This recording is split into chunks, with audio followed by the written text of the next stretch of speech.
주간 동안 주의 은혜 가운데 평안하셨습니까? 옆에 사람하고 인사합시다. 사랑합니다. 축복합니다. 제목이 있습니다. 제목 같이 읽겠습니다. 한 사람 안에서. 아멘. 오늘 이제 반복될 거예요. 한 사람, 한 사람. 로마서 5장에 이걸 장황하게 얘기하고 있거든요. 오늘 그 얘기를 좀 보면서 부활이 우리에게 어떤 의미가 있으며 우리는 어떻게 부활을 얻었고 왜 부활해야 되는지를 말씀드리도록 하겠습니다. 우리 15장을 시작하면서 부활에 대한 얘기를 하거든요. 어제 설교 준비를 하다가 갑자기 그런 생각이 들었어요. 4월 첫 주가 부활주일이면 부활 얘기를 어떻게 하지? 이렇게 오랫동안 부활절 얘기를 계속했으니 큰일 났는데 이런 생각이 들었어요. 그때까지 질질 끌어야 되겠다 그런 생각도 하면서 하여간 부활에 대해서 고린도전서 15장 아주 길게 얘기를 하고 있거든요. 왜 이렇게 길게 하냐면 아주 중요하기 때문에 그래요. 그래서 우리 지난주까지 봤던 얘기가 뭐냐면 사도 바울은 15장을 시작하면서 너희 중에 부활을 믿지 않는 자가 있다니, 그래서 이제 부활을 믿지 않는 사람들이 그 철학적 근거에 의해서 영혼은 거룩하고 육신은 부정하고, 그리고 그 죽음은 그 영혼이 육신에서 벗어나는 건데 어떻게 죽은 후에 다시 육신이 부활하고 영혼을 거기에 또 가두느냐, 뭐 이런 생각 때문에 그들은 부활을 믿지 않았단 말이에요. 그러면서 부활은 역사적인 사실이다. 예수님이 사흘 만에 부활하셨고 베드로에게 보이고 제자들에게 보이고 500문도에게 보이고 그리고 마지막에 나한테도 보여주셨다라고 했었잖아요. 그러면서 이 부활을 믿지 아니하면 우리 신앙이 다 헛되다 이런 얘기를 했단 말이에요. 그래서 헛것이다 라고 말하다가 이제 만약에 우리가 부활을 믿지 않고 부활이 없다면 우리가 세상에서 가장 불쌍한 자다 이런 얘기를 지난주까지 했어요. 그렇죠? 부활이 없으면 얼마나 불쌍해요. 여기 앉아있는 게 진짜 불쌍한 거거든요. 하나님 앞에서 우리가 부활을 믿기 때문에 오늘 우리 신앙생활하고 죽음에 대해서도 두려워하지 않고, 비록 죽음이 인간적으로 두렵지만 죽음 이후에 영원한 나라에 살 걸 소망하면서 오늘은 기꺼이 모든 인생에 주어지는 죽음까지도 아멘으로 받아들일 수 있는 사람이 된 거잖아요. 그런데 만약에 부활이 없다면 우리 세상에서 가장 불쌍한 거죠. 정말 불쌍한 거죠. 세상 거 누리지도 못하지, 절제하고 살아야 되지, 승질대로 못하지, 그렇잖아요. 그러니까 부활이 없으면 가장 불쌍해요. 그래서 이제 그런 얘기를 해놓고 이 부활에 대해서 우린 어떤 상태였으며 어떻게 부활하는지를 오늘 본문에 얘기를 할 거거든요. 자, 20절 봅시다. 20절 같이 읽겠습니다. 그러나 이제 그리스도께서 죽은 자 가운데서 다시 살아나사 잠자는 자들의 첫 열매가 되셨도다. 아멘. 그러나 이제 이렇게 시작하잖아요. 반전이 있는 거죠. 부활을 너희가 믿지 않는구나. 부활이 없으면 우리가 세상에서 가장 불쌍해.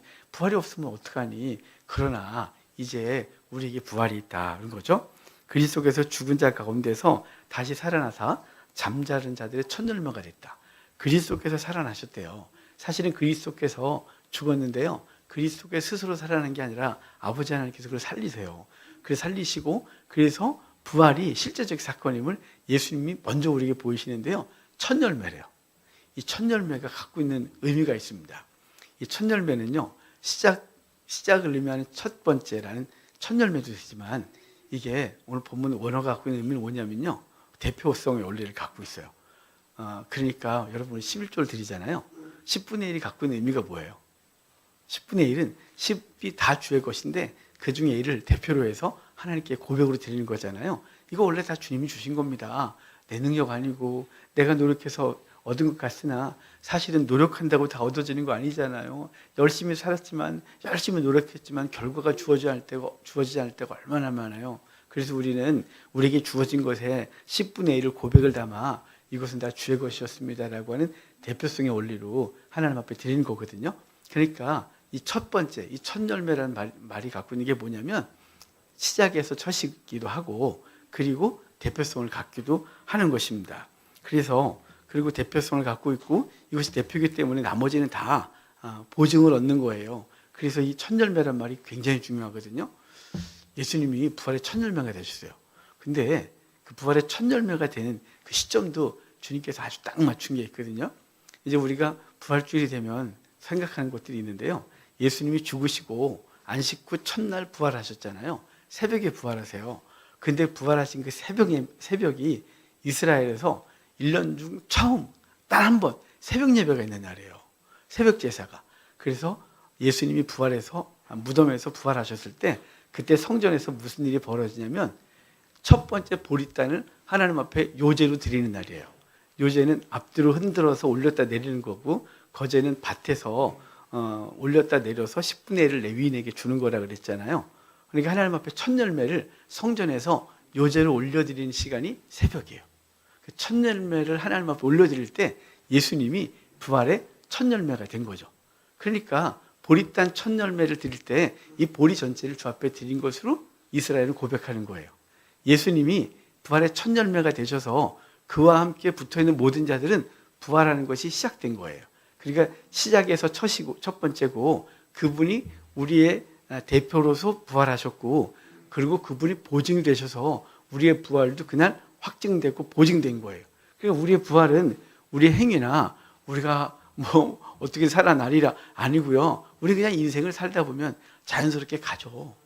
연세가 되시면 감각도 떨어지시고 체력도 안 좋아지시고, 이제 우리 이광 원사님 어머님도 그렇게 건강하셨는데 요새 감각도 많이 떨어지시고 그러시대요. 우리 한숙자 권사님은 왔다 갔다 하세요. 우리 성도도 그러잖아요. 여러분, 인생은요 자연스럽게 죽어요. 그걸 어떻게 거부하겠어요. 하지만 그 이후에 우리는 주 앞에 영원히 서고, 그리고 이제 오늘 본문이 여러 가지 얘기를 할 텐데요. 예수 그리스도의 강림의 그 마지막 때에 모든 사람은 육체와 함께 부활할 것을 우리는 믿는 거예요. 그래서 이 시간 우리는 살아가고 있는 거죠. 오늘 본문이 부활의 첫 열매 됐대요. 근데 뭐라고요? 잠자는 자들에서 잠잔대요. 그러니까 성도들은 다 자고 있는 거죠. 우리 육신이 죽지만, 그리고 썩어지고 보이지 않지만 자고 있다는 거예요. 그래서 요한계시록에 잠잔 자들 다 깨우죠. 그래서 바다에서, 육지에서 그들을 다 내어주고 주 앞에 서서 믿지 않는 자들은 영원한 심판으로, 믿지 않는 자들은 하나님 나라에서 영원한 행복 가운데로 들어가게 되는 것, 그게 우리가 갖고 있는 소망이고 부활의 역사인 것이죠. 자, 그래서 부활의 첫 열매 되신 예수 그리스도를 말씀하시고요. 21절 볼까요? 21절 같이 읽겠습니다. 사망이 한 사람으로 말미암았으니 죽은 자의 부활도 한 사람으로 말미암는도다. 사망이 한 사람으로 말미암았고 죽은 자의 부활도 한 사람으로 말미암았다. 그러거든요. 한 사람으로 말미암아 사망이 이르고 한 사람으로 말미암아 부활했다고 말씀하고 있는 거예요. 여러분, 이 장면을 우리 로마서에서 좀 볼까요? 로마서 5장 12절 좀 보실래요? 로마서는 고린도서 앞에 있어요. 로마서 5장 좀 봅시다.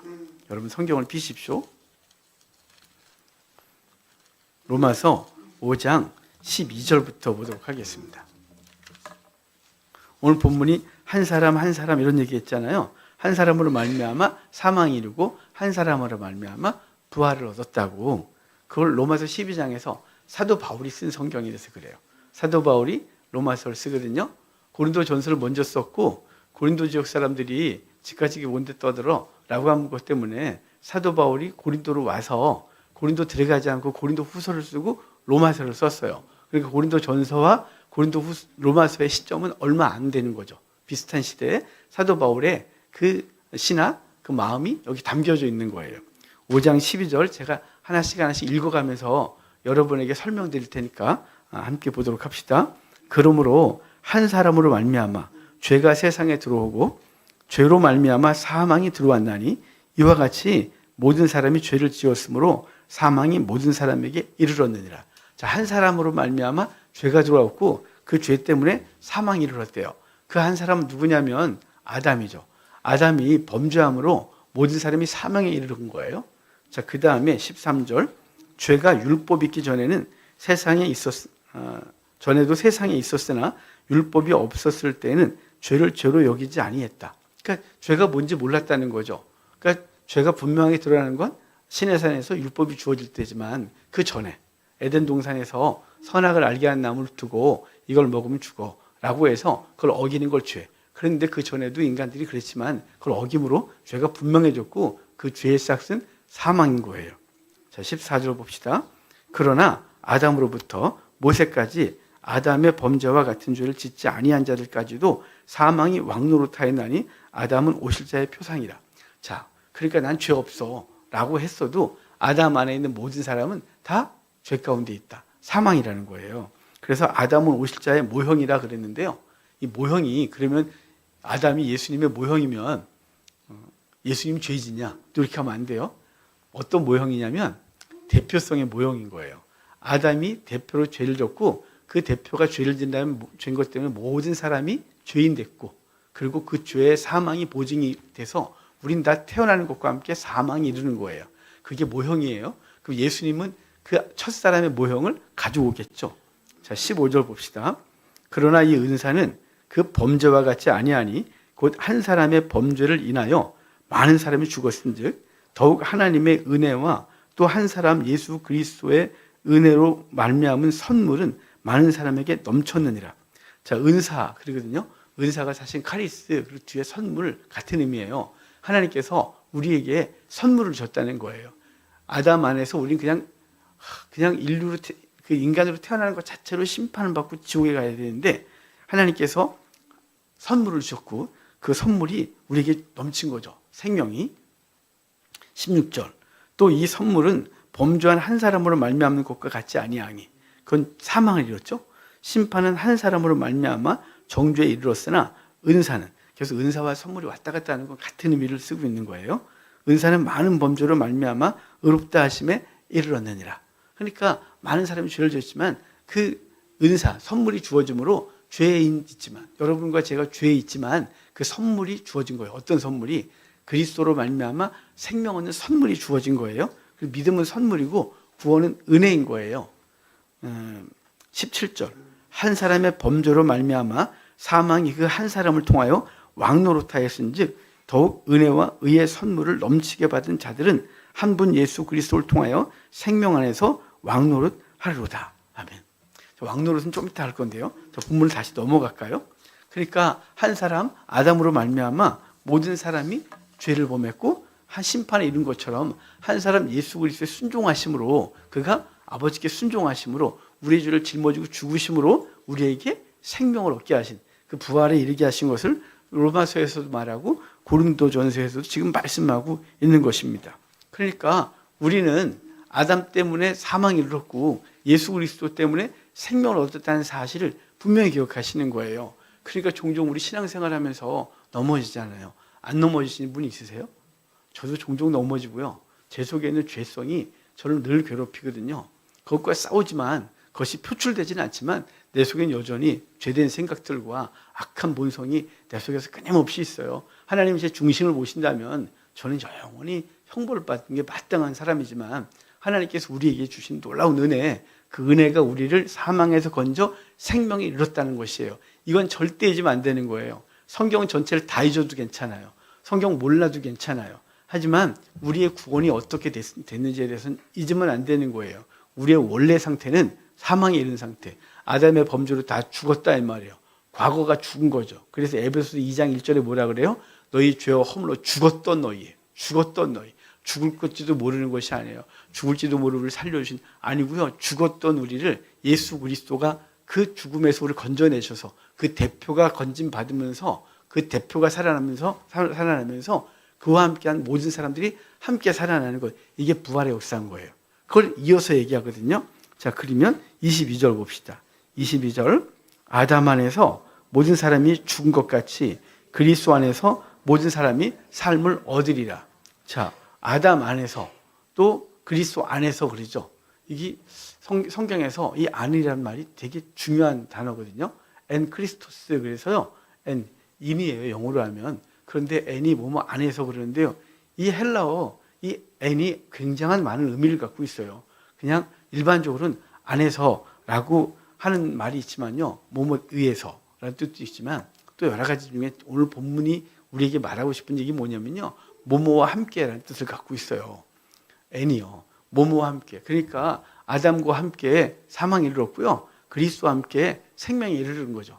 그래서 아담의 범죄 안에 아담에 있을 때는 아담 안에 아담의 영향력 안에 있을 때 아담에 의하여 우리는 아담 때문에 죽은 거예요. 하지만 예수 그리스도 안에서 예수 그리스도에 의해서 예수 그리스도와 함께 생명에 이르는 것을 오늘 본문이 다시 한번 말씀하고 있는 거예요. 그러니까 21절, 22절은 아담과 그리스도를 대조해서 생각하고 있는 거죠. 아담 안에 있을 때 어떤 상태, 그리스도 안에 있을 때 어떤 상태. 이걸 우리에게 말씀해 주고 있는 것입니다. 그러니까 예수를 믿는 순간 우리는 그리스도 안에 들어오는 거예요. 영역이 바뀐 거죠. 예전엔 사단 안에서 사망 가운데 있었는데요. 예수를 믿는 순간 우리의 영역이 바뀌어요. 우리의 주인이 바뀌고요. 우리의 신분이 바뀌고 우리가 갖고 있는 놀라운 것이 바뀌는 거예요. 사망 안에 있어서 사망을 추구하고 살던 사람들이 이제 생명 안에 와서 생명을 추구하고 있는 거예요. 비록 우리가 삶이 온전치 못해서 우리의 삶이 온전히 그리스도의 생명력을 온전히 드러나지 못하지만 그것을 드러내려고 몸부림을 치는 삶으로 바뀐 거예요. 예전엔 죄짓고 많이 모으고 성공하고 쾌락을 누리고 이게 목적이었는데 아담 안에 있을 때는요. 예수 그리스도 안으로 딱 오는 순간 그런 것들은 약간 밀려나고 여전히 그것들이 우리를 유혹하지만 우리가 이제 추구하는 방향이 바뀌었고 그걸 이루기 위하여 몸부림을 치는 사람이 됐다. 이게 우리가 아담 안에 있다가 그리스도 안에 온 사람들의 모습인 것이에요. 자, 그 다음에 또 볼까요? 23절 같이 읽겠습니다.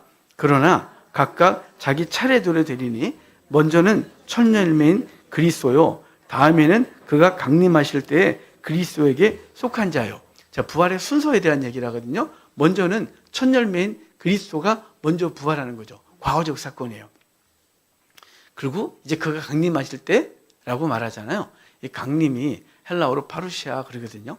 이 파루시아가 우리 그리스도의 강림, 그런 그리스도의 재림 이렇게 단순히 생각하지만 이 말이 쓰여질 때 고린도 전서에서 그의 강림이라는 단어가 쓰여질 시대적 배경을 갖고 얘기를 하면 이 파루시아가 어떤 단어냐면요. 왕이나 장군이 어느 곳에 방문하는 상태예요. 방문하는 거예요. 파루시아가. 근데 높은 사람이 방문하는 거죠. 그래서 주 2세기까지 이건 왕의 방문을 할 때 주로 쓰였거든요. 그래서 지역마다 왕이 방문을 하면 그 지역에서 화폐를 만들었어요. 그걸 기념해서 누가 방문했다, 누가 어디에 방문했다고 이렇게 화폐를 만들어서 발행했어요. 굉장히 큰 거죠. 그 지역에서는 영광인 거예요. 그 파루시아가 임하면. 자, 그러니까 예수 그리스도가 어떻게 한다고요?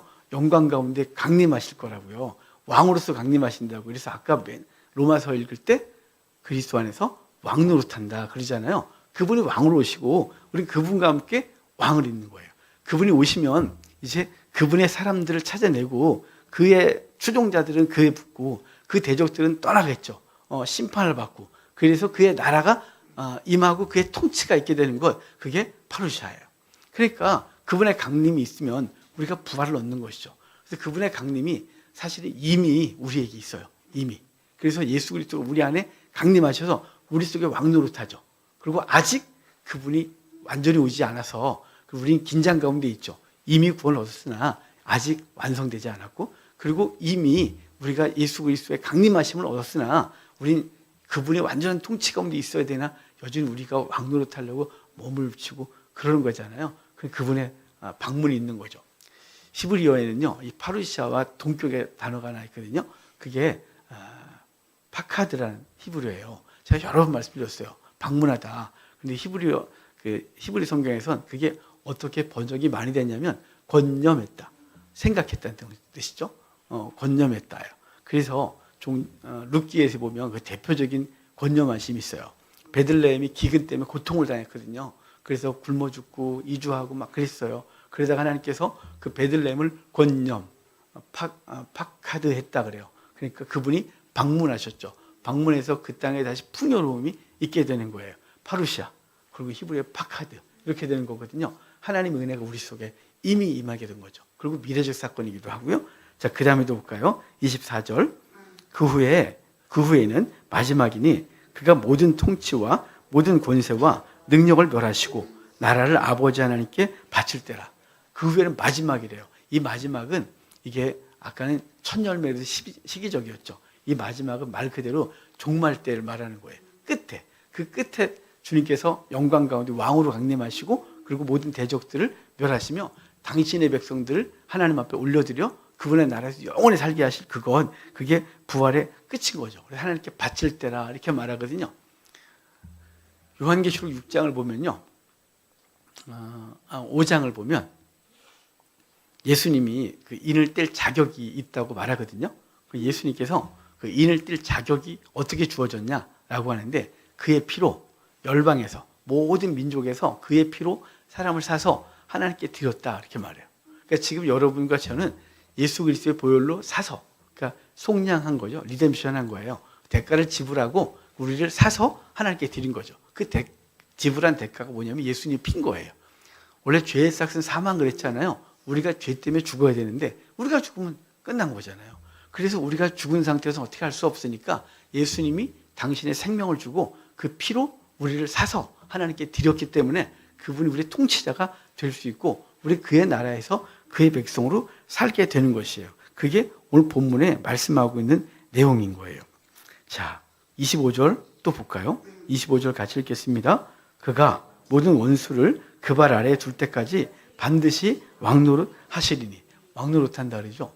왕노릇 그러면 왕이 아닌데 노는 것 같은 느낌이지만 여기 표현이 그럴 거예요. 그가 왕으로서 다스리신다 이 말이에요. 근데 이게 현재적이에요. 현재적이에요. 그러니까 미래의 왕노릇이 아니고요. 오늘이에요. 그걸 요한계시록에선 땅에서 왕노릇하라고 우리에게도 말해요.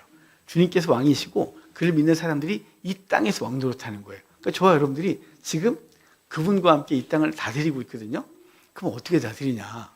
나는 그냥 소시민의 삶을 살고 있는데 내가 무슨 세상의 왕으로서 살아가고 있느냐? 왕이 갖고 있는 역할에 대해서 생각하면 돼요.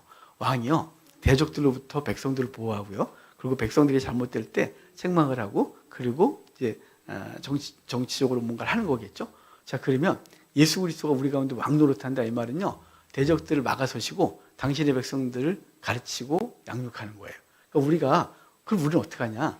우리는 복음을 증거해요. 복음을 증거해서 믿지 않는 자들에게 그리스도를 드러내고 그들이 믿지 아니하면 이미 심판이 그에게 있는 것이고 믿으면 그가 그리스도의 통치 가운데 들어와서 보호를 받는 거죠. 그러니까 그와 함께 왕노릇한다 이 말은 우리가 복음 증거의 삶을 사는 거예요. 복음을 전하고 우리의 삶으로 그리스도를 드러내고 그게 왕노릇하는 거죠. 근데 이 삶이 없으면 우리는 그냥 개인적인 구원을 받고 그것으로 끝난 사람인 거죠. 그것도 굉장히 귀하지만 주님께서 우리에게 주시는 은혜는 그냥 우리 안에 머물러 있는 것이 아니라 흘러야 더 강력해집니다. 여러분, 물이 흘러야 되거든요. 시골에 사셨던 분은 아세요. 우물을 계속 퍼올리다가 우물을 1, 2년 물을 안 쓰잖아요. 그래도 유지되는 우물들이 있어요. 진짜 그 우물이 좋은 우물들은 몇 년 안 써도 물이 계속 유지돼요. 그런데 웬만한 동네 우물들은요, 물을 안 퍼올리잖아요. 그 물이 안 나와요. 그리고 다시 푸잖아요. 안 나와요. 물길이 딴 데로 가버렸어요. 그러니까 물은 계속 퍼올려야 물길이 계속 오고요. 물이 계속 충만해져요. 물이 더 좋아지고요. 그러니까 우리 속에 하나님의 은혜가 있잖아요. 그 은혜를 내 속에 머물러 두면요. 이게 내 속에서 그럼 계속 살아나느냐? 아니요. 이게 여기서 점점 약해져요. 근데 이걸 퍼올리잖아요. 퍼서 주변과 나누고 그리스도를 드러내고 성도의 삶을 살려고 몸부림치면 이 속에서 강력한 역사가 있어. 주님께서 약속하신 대로 누구든지 목마르거든 내게로 와서 마셔라. 그러면 그 배에서 생수의 강이 흘러넘치겠다고 하는 그 말이 실현되는 거예요. 그러니까 우리 속에서 복음의 역사가 계속 있어야 되는 거예요. 그냥 나 혼자 구원받고 난 천국 갔으니 됐다가 아니라 왕노릇 하셔야 되는 겁니다. 근데 그분이 현저적으로 우리 가운데 왕노릇하고 우리도 그분과 함께 이 땅에서 왕노릇하는 존재로 살아가고 있다. 이걸 기억하시길 바랍니다. 자, 26절 봅시다. 26절. 맨 나중에 멸망받은 원수는 사망이니라. 사망이 멸망받는데요. 사망이 멸망받는다. 죽음이 없다. 이렇게 받아들여도 돼요. 그런데 성경 전체를 이렇게 보다 보면 사망이 멸망받은 장면이 있어요. 요한계시록 6장을 보면요. 첫 번째 인 떨어지면 백마가 등장하고 백마탄자가 등장하고요. 두 번째 떨어지면 붉은 말 탄자가 등장해요. 세 번째 인 떨어지면 검은 말 탄자가 등장하는데요. 네 번째가 중요해요.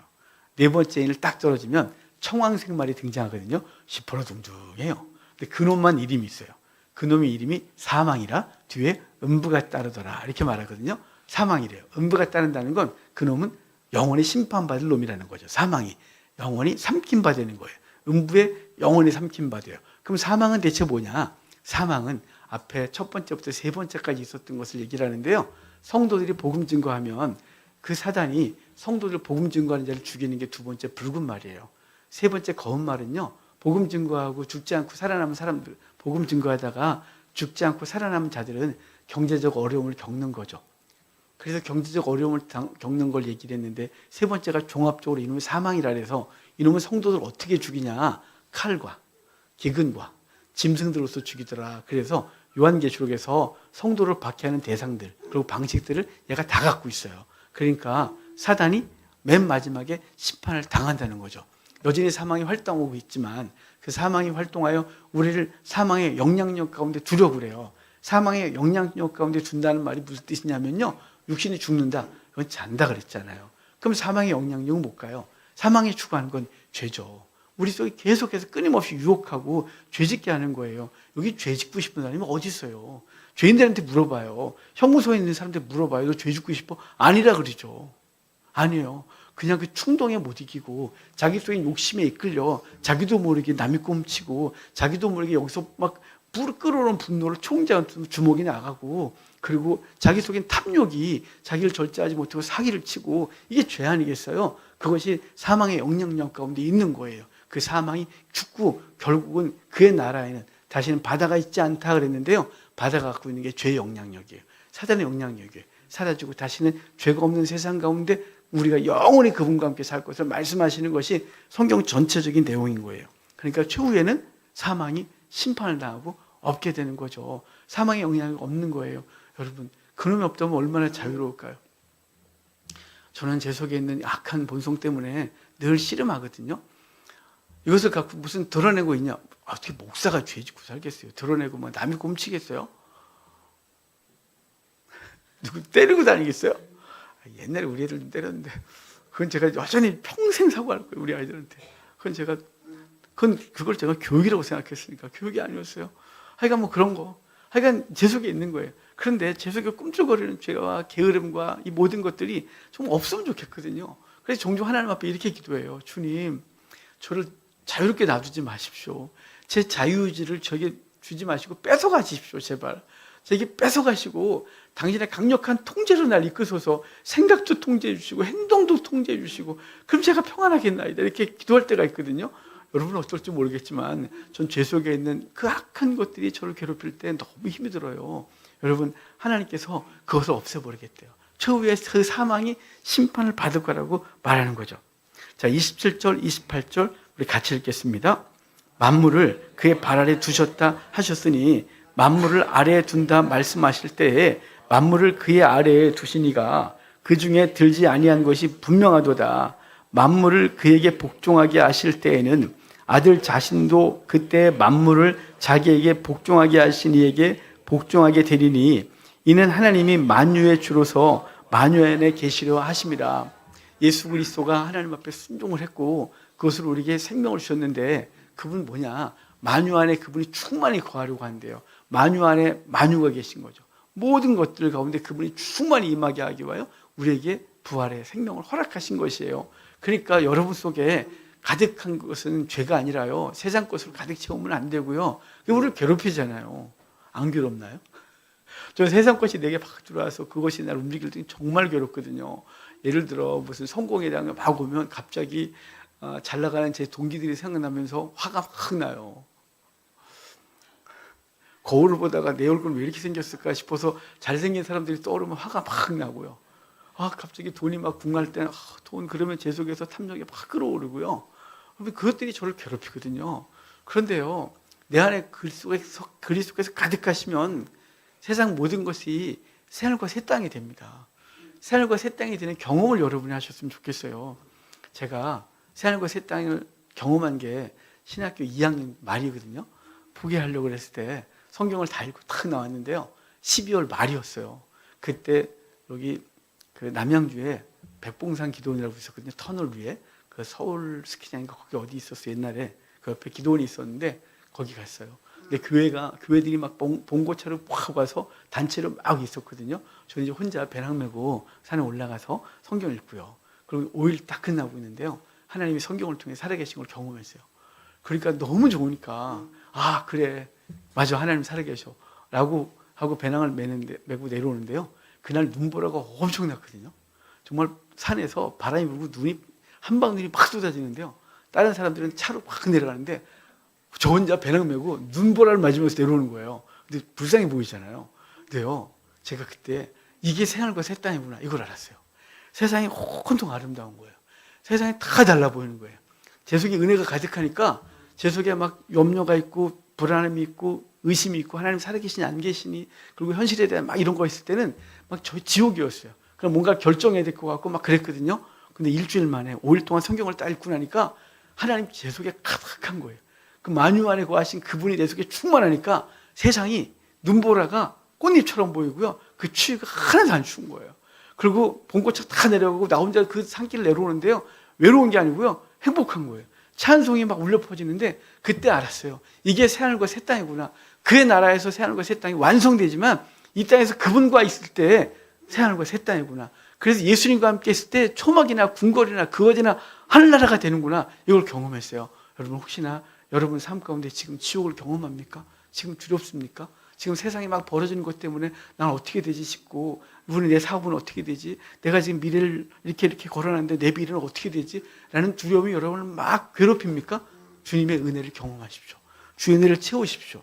말씀을 채우고 그분 앞에 무릎 꿇어 그분의 역사하심을 보십시오. 그분이 어떻게 시작하셨으면 어떻게 마무리하시는지 그분이 내 인생을 어떻게 시작하셨으면 지금까지 어떻게 지키셨고 앞으로도 어떻게 하실 것이에 대한 기대감을 갖고 그분 앞에 있으면 세상에 줄 수 없는 평강이 우리 가운데 가득하게 되고 만유 안에 만유를 충만케 하신 하나님의 충만하심이 우리 속에 있어서 이미 부활한 생명력을 가지고 사는 존재가 되는 거예요. 사망이 주장하는 것이 아니라 생명이 주장하는 삶이 되는 줄 믿고 이 부활의 생명력이 성경에만 있거나 아니면 어떤 과거에 어떤 얘기 또 성경에 있는 부활이래 예수님 믿으면 부활한대 죽으면 부활한대 정도가 아니라 오늘 현실적으로 왕노릇하는 현재적으로 그 부활의 생명력이 우리 가운데 충만하게 되는 복이 있기를 주의 이름으로 축복합니다. 성찬합시다.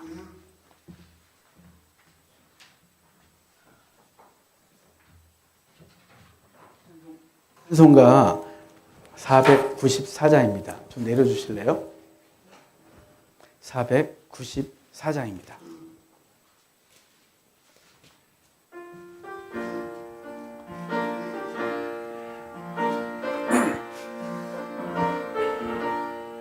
만세 반석 열리니 내가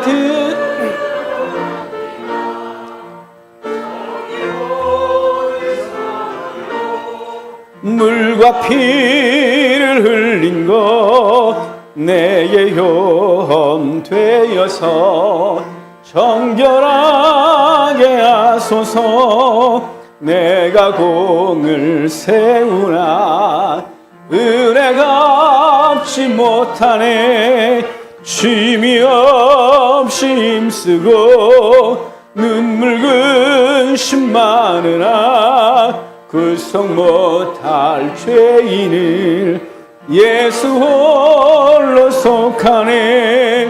빈손 들고 십자가를 붙드네.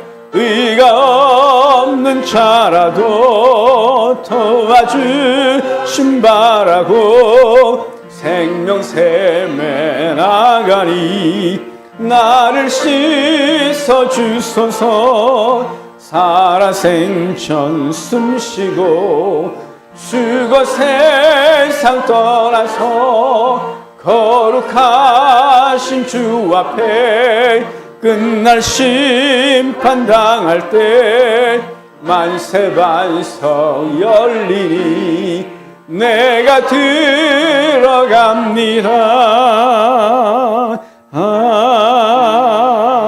아멘.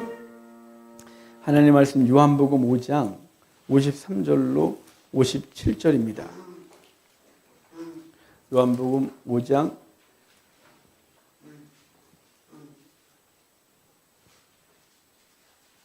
죄송해요. 6장입니다. 저 6장에 써놓고 5장 찾았네요. 6장 53절부터 57절입니다. 제가 읽어드리겠습니다. 예수께서 이르시되 내가 진실로 진실로 너희에게 이르노니 인자의 살을 먹지 아니하고 인자의 피를 마시지 아니하면 너희 속에 생명이 없느니라. 내 살을 먹고 내 피를 마시는 자는 영생을 가졌고 마지막 날에 내가 그를 다시 살리리니 내 살은 참된 양식이요 내 피는 참된 음료로다.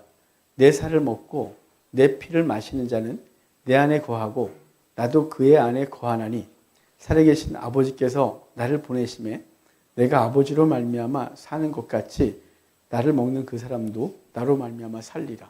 아멘. 이 본문은 오병이어 기적 사건을 베푸시고 사람들이 그것을 배부르고 난 이후에 약간의 시차를 두고 이 말씀을 다시 하거든요. 그러니까 사람들에게 내 살을 먹고 내 피를 마셔라. 그러면 그 속에서 생명이 있을 것이다. 나로 말미암아 생명을 얻는다고 말씀하셨어요. 우리 성찬식을 매주 하지만 이 성찬이 정말 새롭게 우리에게 늘 다가오기를 바라고요. 예수 그리스도가 우리에게 주시는 생명, 그의 살과 피가 느껴지고 그래서 우리가 돌아가서 사는 동안 내 육체에 사는 것도 아니고요. 내 육체를 통해 주님이 사시고 내 속에 내 죄성의 피가 흐르는 것이 아니라 주의 거룩한 보혈이 흐르고 그분의 그 뜨거운 심장으로 사람을 대하고 주의 나라를 세우는 존재가 됐다는 사실을 기억하며 이 한 주간도 사는 복이 있기를 주의 이름으로 축복합니다. 성찬기를 엽시다. 오늘은 무교병이 좀 다르게 생겼죠. 이건 유대인들이 이스라엘 사람들이 먹는 무교병이에요. 이제 우리가 부활절이 지나면 부활절 다음 날 초실절이고요. 초실절부터 7일 동안 무교절을 지내요. 그 무교절에 이것만 먹거든요. 유대인들은 이거와 쓴나물 이런 거 먹어요. 계란도 먹고. 그런데 이것을 공장에서 만들어서 팔거든요. 이건 제가 이스라엘 갔을 때 처음 먹어봤는데 지난주에 우리 최하림 선교사님 아버님 최선한 선교사님이 그 부부가 한 7개월 동안 국내하고 미국 왔다 갔다 하면서 교육을 받으셔야 돼요. 근데 그날에 유대인들 공동체에 이걸 또 파나 봐요. 그래서 제가 상면에서 한 박스를 이만한 박스 말고요. 이만큼 사왔으면 좋았을 텐데 이만큼 사와 주셨어요. 그래서 다음 주엔 이걸로 하자 그래서 이걸 보여드리는 거거든요. 그러니까 유대인들이 여전히 이 빵을 만들어요. 근데 마치 크래커 같이 생겼죠. 구멍이 되게 조그맣게 뚫려 있어요. 유대인들은 이렇게 먹는 이유 모른다 그랬죠. 그들은 왜 구멍을 뚫는지 왜 이렇게 굽는지도 모르고 이거를 3,000년 동안 이러고 있어요. 근데 그 유대인들이 예수 그리스도를 믿는 순간 예수님 영접하면 이걸 그냥 알아요. 이거 해석 안 해줘도 알아요. 이게 왜 우리가 이걸 왜 먹었는지. 그래서 이 빵을 계속해서 설명드렸듯이 유일하게 그들이 먹는 빵 중에서 이것만 구멍을 뚫거든요. 그 어떤 것도 구멍을 안 뚫어요. 근데 그걸 왜 뚫는지도 모르고 먹는 거예요. 그것은 우리가 다시 설명드리면 무교병을 만들 때 당연히 누룩을 넣지 않아요. 이걸 반죽해서 약 20여 분 안에 곧바로 굽게 돼 있어요. 20분이 지나면 발효가 되거든요. 그래서 되게 엄격해요. 이걸 만들 때. 그래서 혹시나 발효가 되면 안 되는 거예요. 그들은 왜 발효가 되면 안 되는지도 모르고 그렇게 하고 있어요. 누룩은 예수 그리스도가 죄가 없음을 상징해요. 그리고 이것을 구울 때 구멍을 많이 뚫는 것. 그것은 예수 그리스도가 십자가에서 손과 발을 그 옆구리를 찔렸음을 의미하고요. 이것을 구울 때 꼬뭇꼬뭇하게 걷잖아요. 그래 볼품없이 굽게 하고 있어요. 그리고 그것을 먹을 때 뜯어서 주인이 손님에게 가장이 가족에게 나눠주게 돼 있어요. 그것은 예수님이 사단에게 진 게 아니라 그분은 자발적으로 하늘보다 버리시고 이 땅에 오셔서 우리 죄를 뒤집어 쓰시고 우리를 위하여 당신을 내어주심을 의미하는 것이 주인이 손님에게 가장이 가족에게 나눠주는 그 전통을 유대인들이 과거부터 계속 갖고 있었는데 의미도 모르고 그렇게 했단 말이에요. 이것은 예수 그리스도를 믿는 순간 이것을 그 6월절 이후에 출애굽하고 나서 그때부터 계속해서 그것을 먹었단 말이에요. 그러니까 1446년에 주전 출애굽을 하고 그때부터 이걸 계속해서 7일 동안 1년 중 7일을 먹거든요. 그럼 우리 이걸 대하면서 예수 그리스도가 어떤 존재인지 내게 그 생명 죄 없으신 분이 나를 위해 죽으시고 그 생명 주신 그 은혜를 기억하고 사는 우리가 되기를 바랍니다.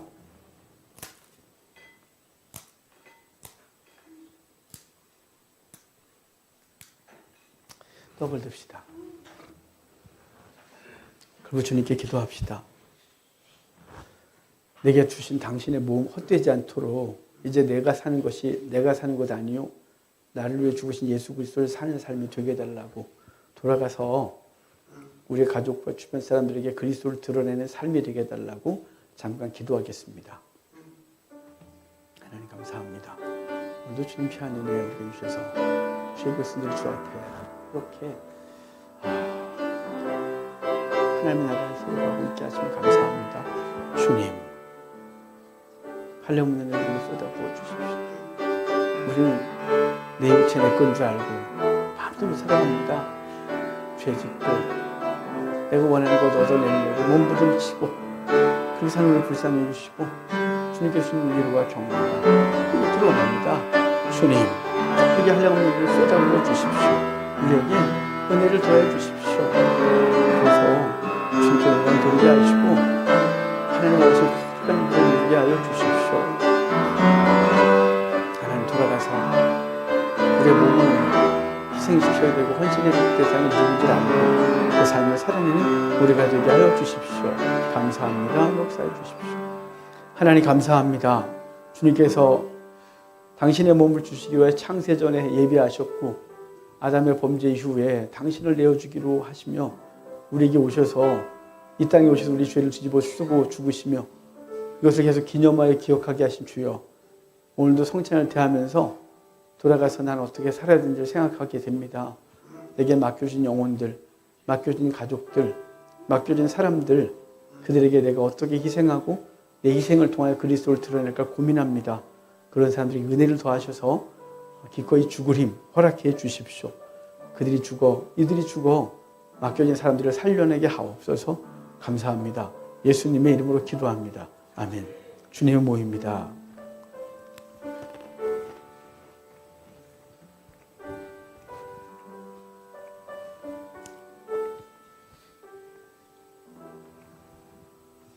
주님께서는 구약의 제사지도에서도 물과 피로 죄를 씻게 하셨습니다.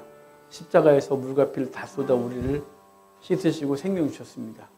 이제 우리도 주님을 닮은 사람답게 돌아가서 우리의 진액을 뽑아 영혼들을 살려내야 되지 않겠습니까? 누가 나한테 한 만큼만 하는 것이 아니라 그들이 내게 아무것도 안 하지만 기꺼이 그를 살려내기 위하여 내 힘을 다하고 삶을 다하여 살려내는 우리가 되기를 바랍니다.